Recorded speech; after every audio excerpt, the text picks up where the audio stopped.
내전 자살폭탄 분노의 찬심인데 부정부패로 기능이 마비된 정부 그리고 심리학자웃 몰리고 있는 이스라엘과 아랍연맹 21개 국간이 끝없는 영토 분쟁 모두 중동 평화를 가로막은 장애물들이지요.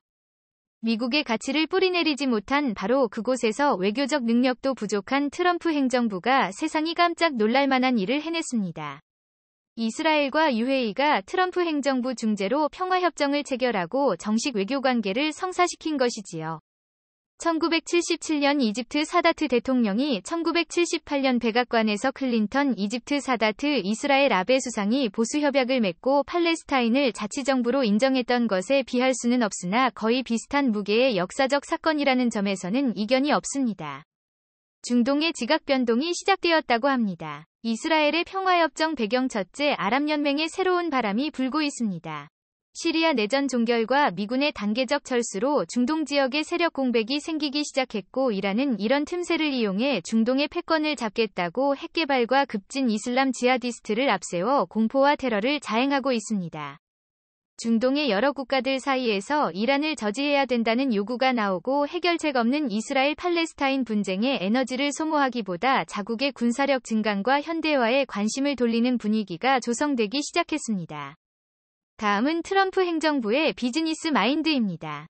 트럼프는 임기 초반부터 사위 제러드 커시나를 중동 특사로 내세워 사우디 왕세자와 개인적 친분 관계를 쌓았으며 무기를 수출했고 자신의 외교 업적으로 자랑했지요.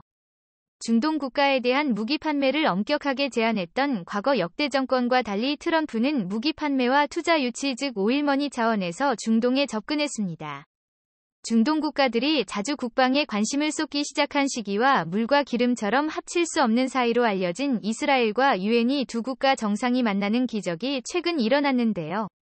알고 보니 이 만남에 한국이 깊게 관여한 사실이 드러났습니다. 중동의 평화를 이룩하는데 한국이 일조한 것이라 할 수 있는데요. 게다가 한국은 이 만남 덕분에 엄청난 이득을 얻게 되었다고 합니다. 대체 한국이 이들 국가 사이에서 어떤 일을 했으며 무슨 이득을 얻게 된 것일까요? 지금부터 자세하게 설명해 드리겠습니다. 평생 볼 수 없을 것 같은 장면이 국제무대에 등장했습니다. 바로 이스라엘 대통령이 아랍에미리트의 땅을 밟는 일이죠. 아랍에미리트 외의 아부다비 국제공항에서 내린 이스라엘 대통령은 감격에 젖은 얼굴을 내보였는데요. 이를 맞이한 아부다비 왕세제는 이스라엘 대통령을 위해 몸소 아부다비 공항 앞으로 나아가는 성의를 보였습니다. 사실 이들의 만남은 처음부터 순탄하지 않았습니다. 지난달 예멘 반군은 극적인 만남이 이뤄진 아부다비 공항을 향해 드론을 이용해 공격하는 모습을 보였습니다.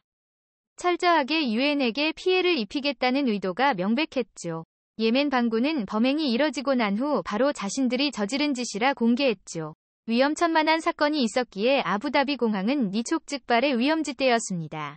아무리 사전 준비를 마친다고 하더라도 몰래 잠입한 반군들이 마음만 먹는다면 이스라엘 대통령을 해칠 수 있기 때문이었죠. 그러나 다행히도 이들을 만나면 아무런 문제가 없었습니다. 이스라엘 대통령은 언론을 통해 이번 만남의 소회를 밝히며 정말 기적과도 같은 일이라는 평가를 남겼죠. 두 국가 사이가 급속도로 좋아진 시기는 최근인데요. 아랍에미리트 입장에서 이스라엘은 원수와도 같은 국가였습니다.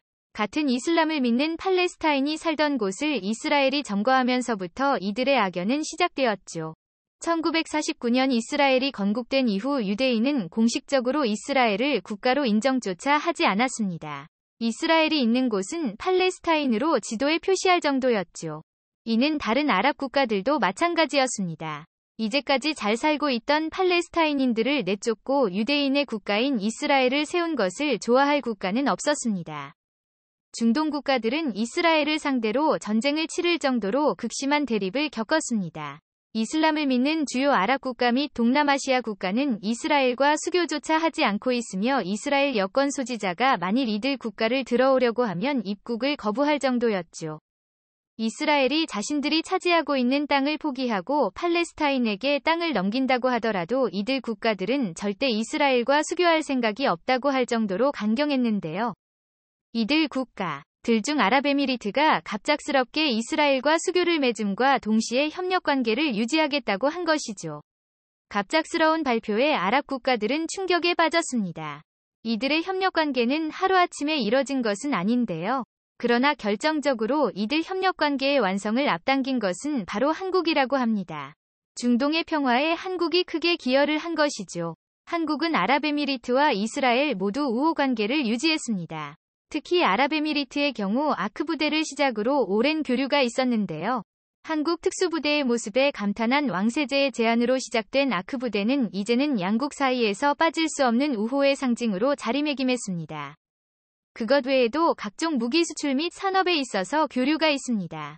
최근 한국이 자랑하는 천궁 1위 UAE가 수입하기로 결정하면서 여전히 UAE는 한국에 대해 깊은 신뢰를 보내는 국가입니다.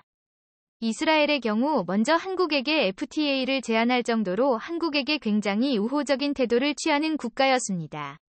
순환의 역사를 거쳐 독립국가를 건설한 유대인들과 일제치하의 식민지 역사를 거쳐 독립의 한국인들을 겹쳐서 보기 때문인데요.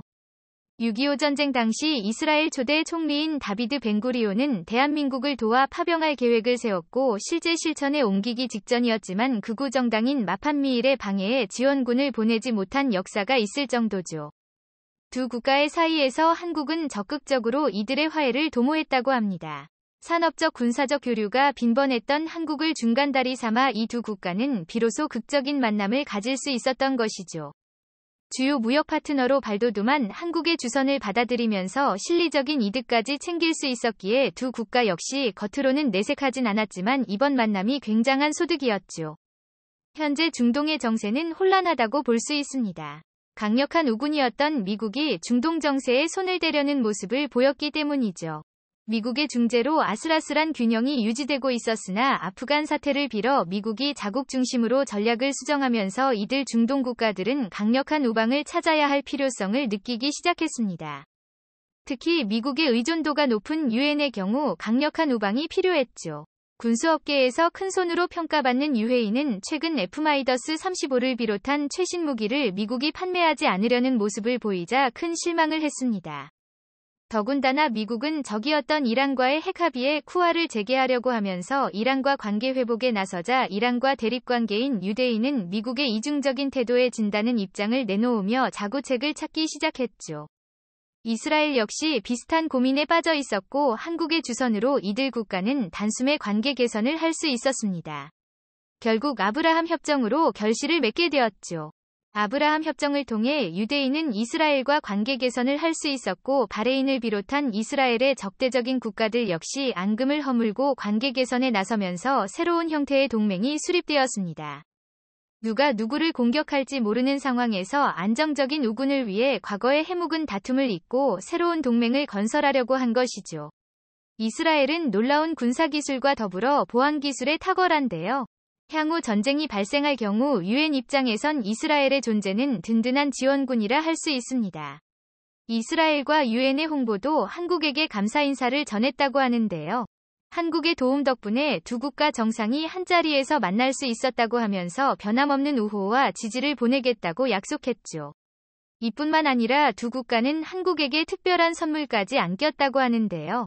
한국은 덕분에 군사적으로 큰 이득을 얻을 수 있었죠.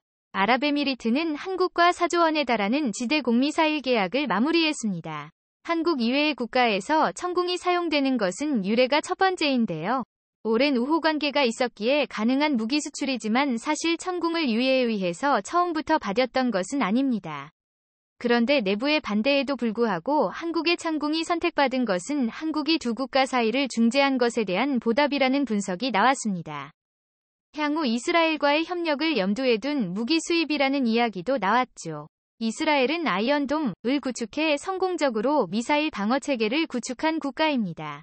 하지만 아이언돔은 구축하는데 엄청난 비용이 든다는 점에서 이를 다른 국가에게 수출하는 것이 쉽지 않을 것이라는 분석이 지배적이었는데요. 천궁은 한국형 미사일 방어체계 캠드의 핵심 미사일이라 할 수 있는 무기 유희가 한국으로부터 천궁을 수입하고 이스라엘의 기술 노하우를 이전받는다면 이외에 있는 독자적인 미사일 방어체계인 딥을 갖출 수 있게 됩니다. 이전까지 UAE가 내다보고 한국 무기를 수입한 것이라는 분석이 있죠. 이스라엘 역시 아이언돔 판매를 위해 노력을 다했으나 비싼 가격 때문에 수출을 하지 못하는 상황이었습니다.